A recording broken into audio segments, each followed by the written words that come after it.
tu nabiada. Gooftaan koo dhiyoodhaa dhiyoo jira dhiyootti sinnufa. Ani ba'a koo hundaa garsaan fida isaan irraa kufa.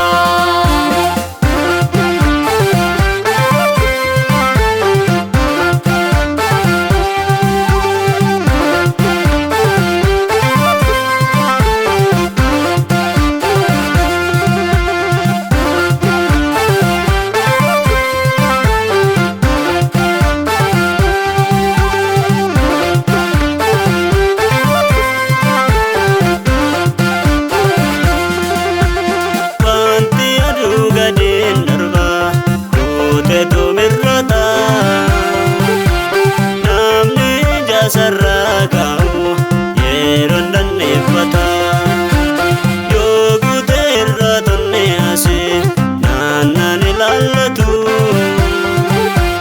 keessi garaa kootee abdate sitti kan boqotu. Maddi gammachuu koo Yesuusidha isattan jabaadha yaaddoo koos galataa fi mataanii garsattan fidadha. Rakkina keessatti na jabeessa sagalee naaf erga. Gooftaa Yesuus kunoo garaa koo fi yaada koo in eega.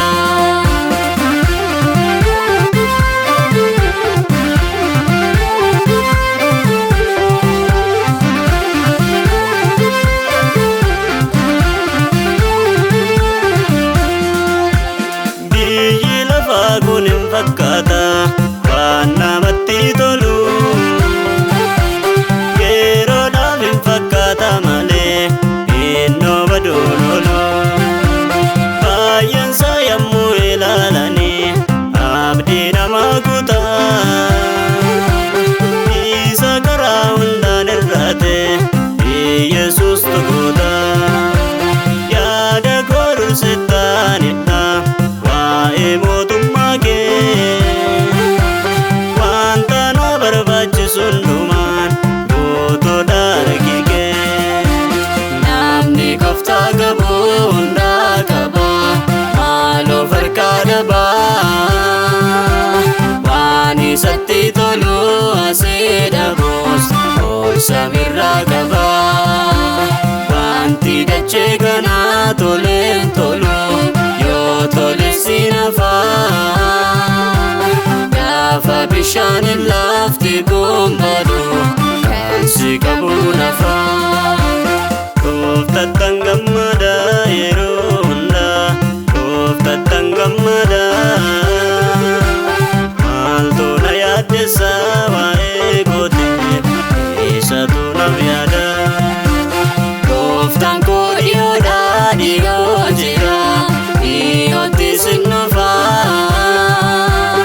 Ani ba'a koo hundaa garsaan fida isaan irraa kufa.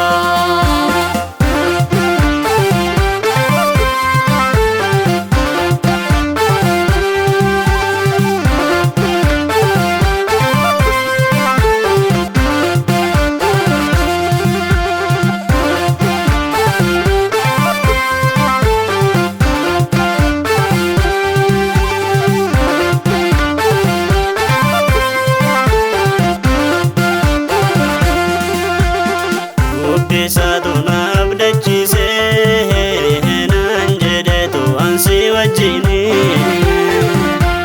Dubbii kootti jiraadhu malee hunda caalan siif yaadani. Harree naaf jedhanii rakkatanii naafanuu iddoo gadiitti. Fuulduratti sabdiin jiraatu samii irratti.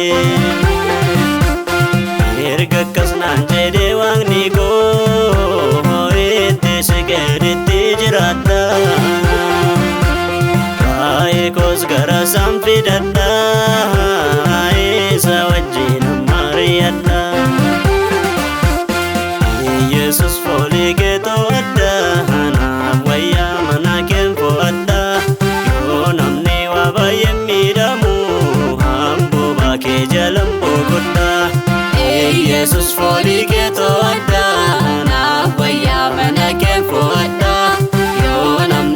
baay'een miidhamu amboo baakee jalaan boqodha. Gooftattan gammada yeroo hundaa gooftattan gammada maaltu na yaaddessa waa'ee kootee eessatu naaf yaada. Gooftaan koo dhiyoodha dhiyoo jira